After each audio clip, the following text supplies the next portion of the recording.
Le lycée n'est pas affecté en matière de financement parce que la région elle-même nous file de l'argent via justement ce qu'on appelle la couverture ou la contribution d'externat. Et ça, c'est les termes du contrat national.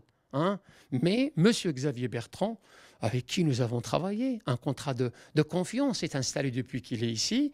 J'ai beaucoup de respect pour M. Xavier Bertrand, j'ai ses coordonnées personnelles, il me connaît personnellement, on se parle, j'aurais bien aimé qu'il nous fasse cette remarque gentiment, comme il en a l'habitude, et non pas de dévoiler ce genre de choses qui va, encore une fois, jeter la suspicion sur un établissement qui marche et qui marche très bien. Je ne comprends pas ça, parce que M. Xavier Bertrand nous a habitués à un traitement plus intelligent. Il est venu ici avec le ministre Darmanin, avec le maire de Fâche-Tuminil, qui n'est rien d'autre que le vice-président de la région et qui siège à ce titre avec nous ici au lycée. Il siège dans le conseil d'administration.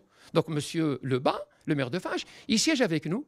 Et c'est la personne la mieux placée pour parler de ce genre de choses. Pour cela que nous, on a dit que Xavier Bertrand aurait dû agir autrement. Ce n'est pas 3 millions, c'est faux. Hein. Preuve à l'appui, nous avons reçu 882 000 € pour acheter le local dans lequel nous sommes aujourd'hui. Et à l'époque, on a fait des contacts avec les banques. On n'a pas trouvé de banque pour nous suivre dans le financement. Et puis, on est allé voir une organisation qui s'appelle Qatar Charité. Ce n'est pas le Qatar, le pays, mais Qatar Charité. Et ils nous ont filé cette somme, 882 000 €. Par contre, en 2016, je parle 2012. En 2016, on a acheté aussi un bâtiment juste à côté de 2000 m². Là, on est passé par une banque qui nous a prêté 1 million d'euros que nous remboursons doucement, tranquillement. Donc, on n'est pas allé chercher l'argent. Nous, quand on a l'argent ici en France, soit via la communauté ou via l'État, ou via les banques, on n'ira pas chercher l'argent ailleurs. Comme tout établissement, la loi Fallou encadre les subventions à destination des établissements à partir du moment où on clarifie le statut et la place du religieux dans l'établissement.